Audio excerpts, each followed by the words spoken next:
Hello, and welcome to the first video that I'm doing in my series about mythology. I have always loved mythology since I was a little kid, and when I found out that astrology connects with mythology, I instantly understood astrology much better. I understand the archetypes of the signs through mythology and the planets through their all the different stories. So, for this first one, I decided to look into the Inuit goddess Sedna. Sedna isn't used a lot in astrology because she's a new discovery, uh, asteroid wise, and but the the archetype is very deep. So the name that she was given, this asteroid, describes how far out the orbit is. Her orbit, Sedna, is like 10,000 years, over 10,000 years through the zodiac. So it's a very, very long orbit, very, very wide, and way out past Neptune. So,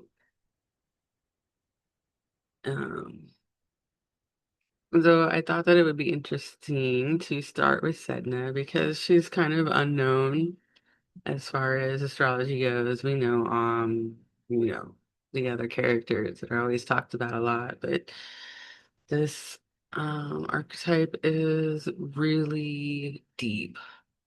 It really gets to the depths of our psychology when we really look into it. And using Sedna in astrology, it points to where we have had experiences of betrayal, abandonment, and losing, you know, like, how do I want to say it? Uh, Losing faith, right? Being angry, rage is a big part of this archetype. Uh, so, Sedna, there's a whole bunch of different stories about Sedna because there's a bunch of different ways to say the same thing, essentially. But her origin story is that she was like born like with privilege, right? She was a princess in one of the stories, and she wouldn't marry any of the suitors that her father brought for her, and she married a dog instead, which brought great shame to her father. And her father took her out into the ocean to dump her off, basically. And that's the abandonment and the betrayal. Because in every story about her, she's betrayed and then abandoned.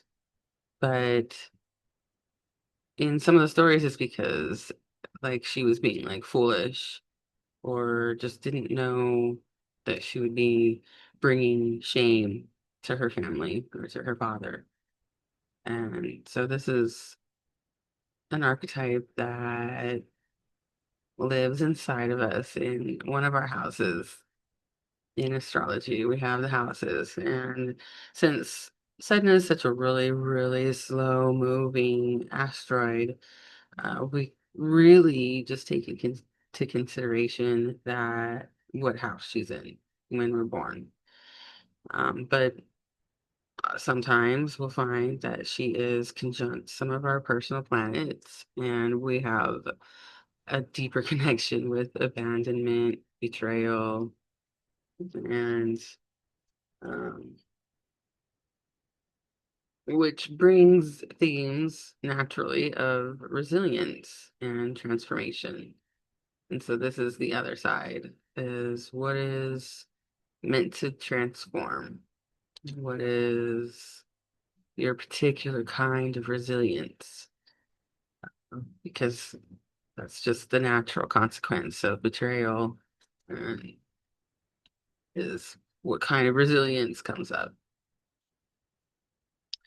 So Sedna, Sedna is most like a teacher, a guardian for uh, respect for nature. And that is what the Inuits usually used her for, is to the stories about her, so that to indicate that we should respect nature. Mm, In every story, she's thrown off of the kayak by her father, and she clings to the edge, and he cuts off her fingers. Right? Hmm, that's kind of harsh. That's really harsh. But her fingers turn into the creatures of the sea, the seals, the fish, the walrus, you know, all of the things that feed the Inuit people. And so when they tell this story, they're grateful for this sacrifice, because without that, they wouldn't have fish from the mother of the sea, because that's really what she turned into when she was sacrificed like that out of shame. Is that she is the mother of the sea,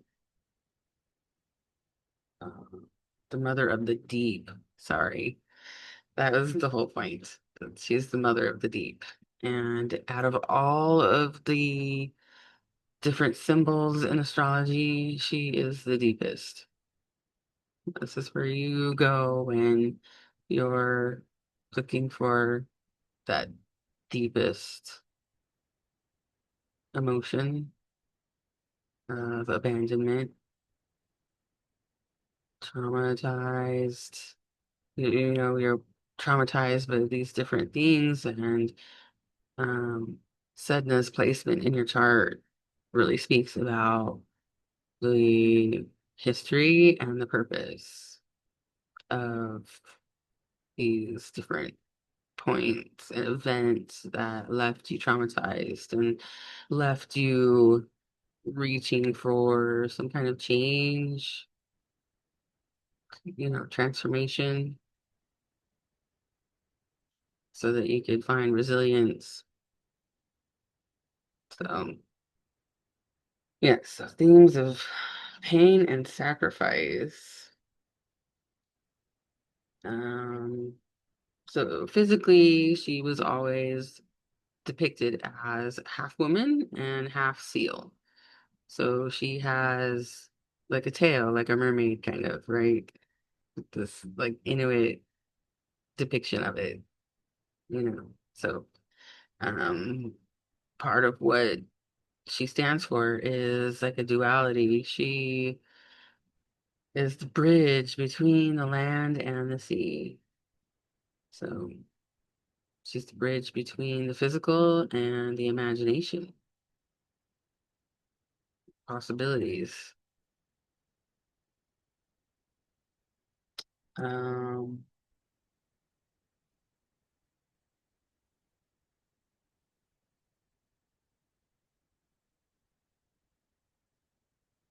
so in some of the stories about her, she's actually tricked by her suitor, which is another thing that if we're not thrown into the throes of shame, because, through, father parental events, um, sometimes it happens when we fall in love. We just, we see that we've been tricked, and And it's always a sense of shame that follows. And that's a big part of the story. And that's a big part of where you dig. That's what you dig into when you're looking into Sedna in your chart, is you can point right to the shame that has run through your family history, actually. Because it's not just given to you just out of thin air. It's uh, generations of this thing. Here you go. Here's my shame. You get it now. So this is what Sedna is about in our charts. Now, one of the really cool things about right now and the time that we live in is that since Sedna is such a slow moving object, we don't often see her change signs, but we're living through a time where she is right now. And she just stepped into Gemini, which means that she is with Uranus right now.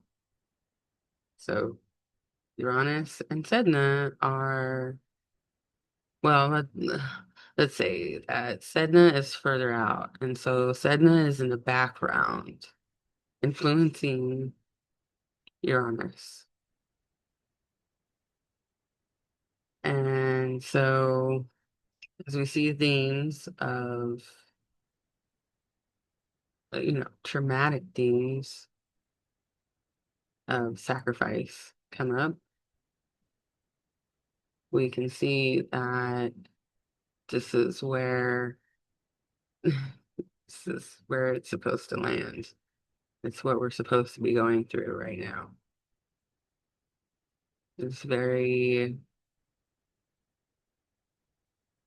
uh, I want to say it's like a privilege being able to live through this time, even though the themes are deep and dark. I wanted to bring up the chart to show just really quick how they're together.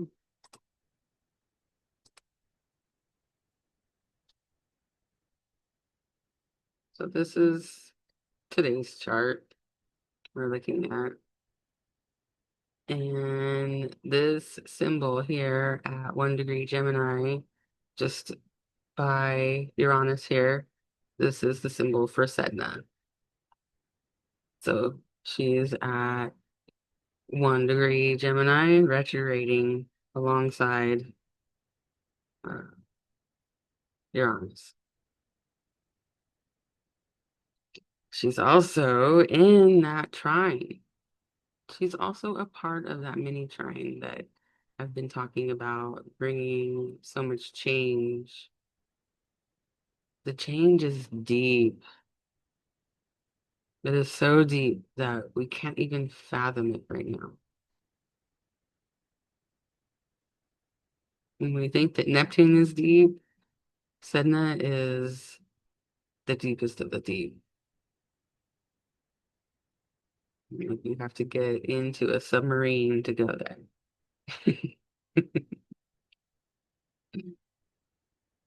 And she's playing a part in these other things going on, that big grand air trine with the sun that's still active. Um, you know, it's like we're getting to see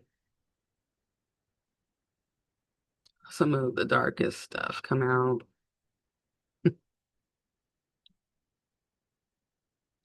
Sedna conjunct Uranus, who is the dispositor of Pluto in Aquarius. So Pluto in Aquarius is already signaling big changes.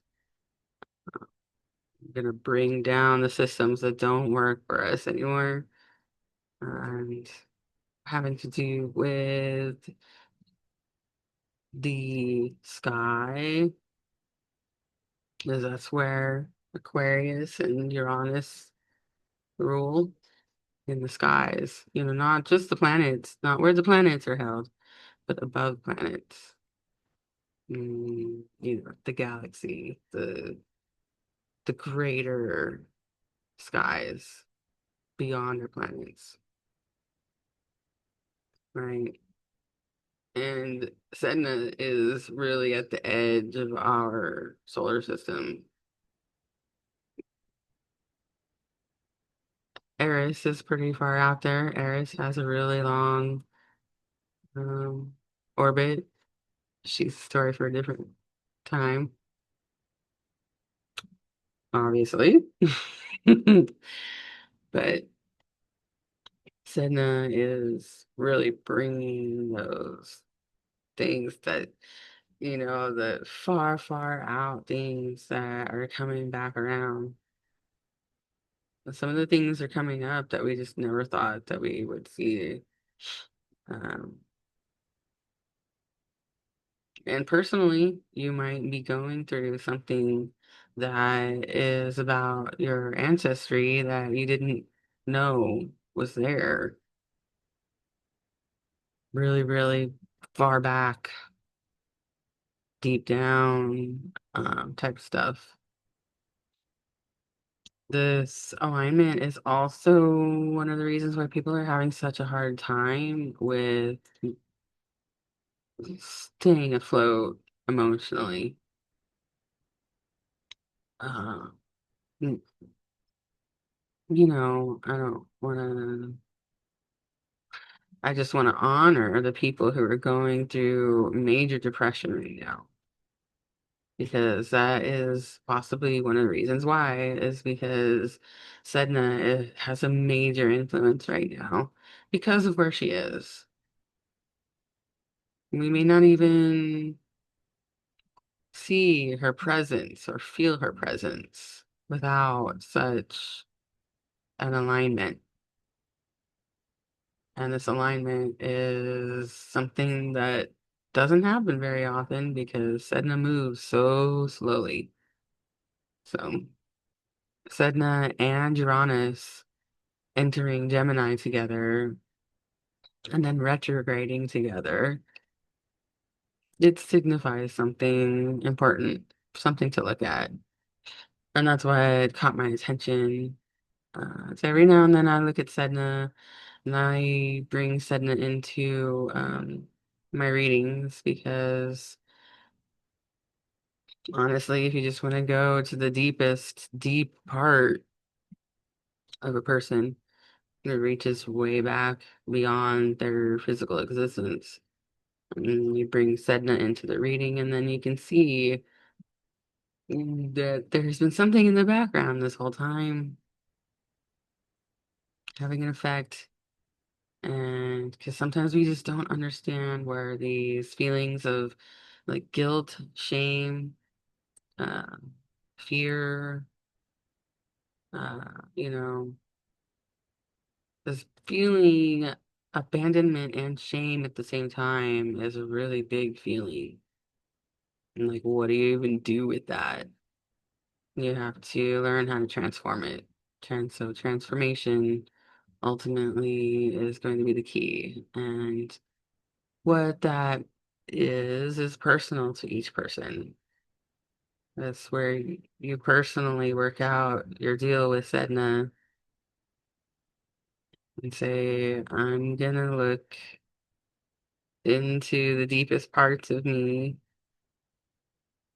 and see what is being called to transform. Yeah.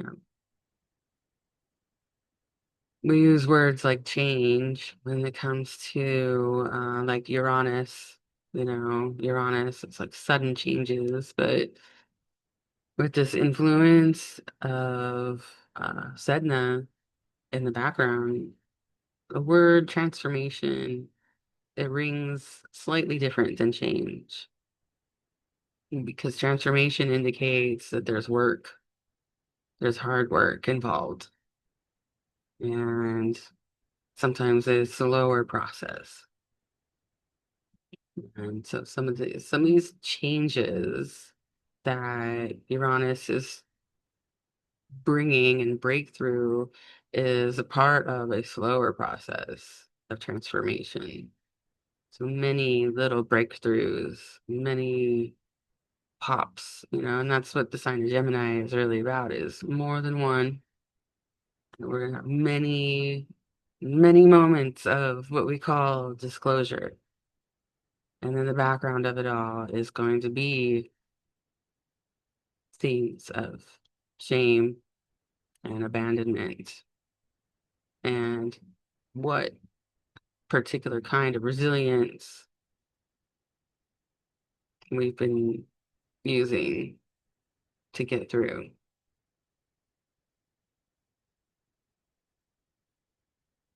It's really powerful stuff to look at and to think about.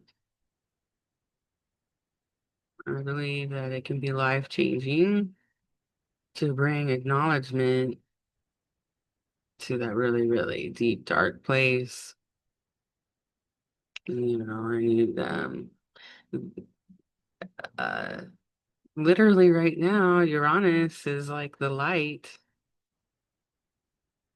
It's the it's like electric light.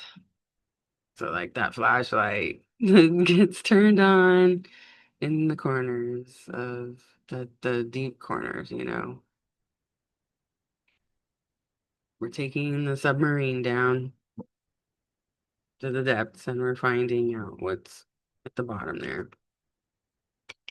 It's deeper and it's darker than the Titanic. But wouldn't it be interesting if stuff came out about the Titanic right now? Like not right now, but during this sort of transformational period for us all. Wouldn't that be interesting?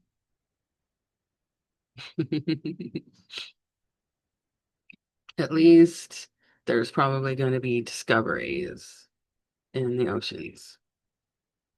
That's one of the things that I can see coming.